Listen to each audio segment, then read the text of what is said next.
നമ്മളിപ്പോൾ ട്രെയിലർ കണ്ടല്ലോ, പടത്തിൻ്റെ ട്രെയിലർ എങ്ങനെയാണോ ആ ട്രെയിലർ ഇഷ്ടപ്പെട്ടവർക്ക് വന്ന് കണ്ടു നോക്കിയാൽ ആ രീതിയിൽ ഇഷ്ടപ്പെടുന്ന ഒരു പടമാണ് ആ ട്രെയിലർ. പിന്നെ പ്രെഡിക്റ്റബിളാണ്, കുറച്ച് ലാസ്റ്റ് എത്തുമ്പോഴേക്കും നമുക്ക് തന്നെ അത് ഊഹിക്കാൻ പറ്റുന്നതാണ്. പക്ഷേ നോർമൽ നമ്മളൊരു തമിഴ് സിനിമ കണ്ട അതേ സാധനമാണ്. ഒരു ആക്ടിങ് ഡയറക്ഷൻ സൂപ്പർ.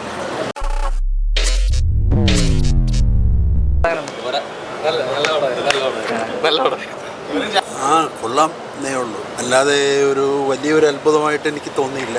പിന്നെ മമ്മൂട്ടി കമ്പനിയുടെ ആ രീതിയിലുള്ള പ്രൊഡക്ഷൻ ഇതിനു മുമ്പലത്തെ ഇതുപോലെ നന്നായിട്ട് സക്സസ്ഫുള്ളായിട്ട് കൊണ്ടുപോകുന്നത്. Acting direction super, screen play is also super. Mammootty നന്നായിട്ട് ചെയ്തു അൺ ടു ദ ലാസ്റ്റ്. എനിക്ക് കുഴപ്പമില്ല, പക്ഷെ അങ്ങനെ വലിയൊരു എക്സ്പെക്റ്റേഷൻ ഒന്നും കൊടുക്കണ്ട. ഒരു കോമഡി എന്നുള്ള രീതിയിൽ കുറച്ച് ആ ഫസ്റ്റ് ഹാഫൊക്കെ നല്ല ഇൻട്രസ്റ്റിംഗ് ആയി പോയി. പിന്നെ നമുക്ക് പ്രെഡിക്റ്റ് ചെയ്യാൻ പറ്റുമോ ലാസ്റ്റ് ക്ലൈമാക്സ് ഒക്കെ. ഡയറക്ടർ ഗൗതം മേനോന്റെ പടത്തിലേക്ക് മമ്മൂക്ക വന്നപ്പോഴത്തേക്ക് അല്ല, മമ്മൂക്കൻ്റെ ആ ഒരു പഴയ ഒരു രീതിയിലുള്ള ഒരു കോമഡി ആ ഒരു രീതിയിൽ ഇത് കൊണ്ടുവന്നിട്ടുണ്ട്. പക്ഷെ എന്നാലും ഒരു ത്രില്ലർ എന്നുള്ള രീതിയിൽ എത്തിയില്ല. ഇപ്പോൾ കൂടുതൽ ആ രീതിയിലുള്ള മൂവീസ് വരുന്നതുകൊണ്ടായിരിക്കും.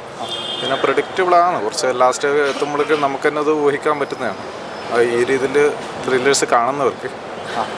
എന്നാലും കുഴപ്പമില്ല, ഫാമിലി ആയിട്ട് വന്നിട്ട് കാണാൻ പറ്റുന്ന നല്ല സിനിമ.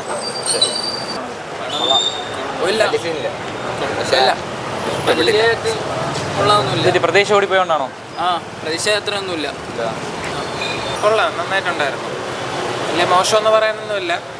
കുറച്ച് സ്ലോ ആയിട്ടാണ് പോകുന്നത്, ആ ഒരു പേസിൽ തന്നെയാണ് ഫസ്റ്റ് ഹാഫ് മുതൽ ലാസ്റ്റ് വരെയും പോകുന്നത്.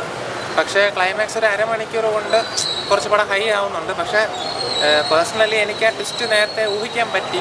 എന്നാൽ പോലും ചിലവർക്ക് ഊഹിക്കാൻ പറ്റത്തില്ല, ചിലവർക്ക് ഊഹിക്കാൻ പറ്റാം. എന്നാലും മലയാളത്തിൽ ആദ്യമായിട്ടാണ് ആ രീതിയിലാണ് പോയിരിക്കുന്നത്. ക്ലൈമാക്സ് ഉണ്ട് സീരിയസ് മോഡും, അതുവരെയും കോമഡി മോഡിലാണ് പോകുന്നത്. ഒരു ഗൗതം മേനോൻ പടം പ്രതീക്ഷ അത് എങ്ങനെയായിരിക്കും? അത് നമ്മളിപ്പോൾ ട്രെയിലർ കണ്ടല്ലോ, ആ പടത്തിൻ്റെ ട്രെയിലർ എങ്ങനെയാണോ ആ ട്രെയിലർ ഇഷ്ടപ്പെട്ടവർക്ക് വന്ന് കണ്ടു നോക്കിയാൽ ആ രീതിയിൽ ഇഷ്ടപ്പെടുന്ന ഒരു പടമാണ്. ആ ട്രെയിലറിൻ്റെ ലെവലിൽ തന്നെയാണ് പോകുന്നത് പടം. അല്ലാതെ ഒരു ഡിറ്റക്റ്റീവ് ഇൻവെസ്റ്റിഗേഷൻ ഡ്രാമ ആ രീതിയിലാണ് പോകുന്നത്. കോമഡിയൊക്കെ ചേർത്ത് മോശമൊക്കെ അത് പോകുന്നുണ്ട്, കുഴപ്പമൊന്നുമില്ല. ബാക്കി സൗണ്ടും കാര്യങ്ങളും എങ്ങനെയുണ്ട് ബ്രോ? സൗണ്ട് സിങ്ക് സൗണ്ടാണ്, അത് വലിയ കുഴപ്പമൊന്നുമില്ല, വലിയ മോശം തോന്നിയില്ല. കൊള്ളാം, കണ്ടോണ്ടിരിക്കും. കുഴപ്പമില്ല, നല്ല പടം. കോമഡി അങ്ങനെയൊക്കെയാണോ പോകുന്നത്? കോമഡി അല്ല, ഒരു ത്രില്ലർ, അതായത് ഇൻവെസ്റ്റിഗേഷൻ്റെ ഒരു ഇതായിട്ടുള്ള മൂവിയാണ്. കുഴപ്പമില്ല. മമ്മൂട്ടി എങ്ങനെ ഉണ്ടായിരുന്നു? ഒരു ഗൗതം വാസുദേവ് മൂവിയാണെന്ന് പറയത്തക്ക വലിയ ഇതൊന്നും ഇല്ലായിരുന്നു. പക്ഷേ നോർമൽ നമ്മളൊരു തമിഴ് സിനിമ കണ്ട അതേ സാധനമാണ്. ഒരു മുമ്പൊരു തമിഴ് പടം ഇറങ്ങി ആ ഒരു മോഡൽ സാധനമാണ്. വലിയൊരു മാസ് ഇൻവെസ്റ്റിഗേഷൻ അല്ല, എന്നാലും ഒരുവിധം നോർമൽ ഒരു മൂവി. വലിയ ഞാൻ പറഞ്ഞില്ലേ, ഗൗതം വാസുദേവ് മൂവി എന്ന് പറയത്തക്ക വലിയൊരു ഗുണമില്ലാത്തൊരു ഇഷ്ടപ്പെട്ടു. ചേട്ടാ എങ്ങനെ ഉണ്ടായിരുന്നു?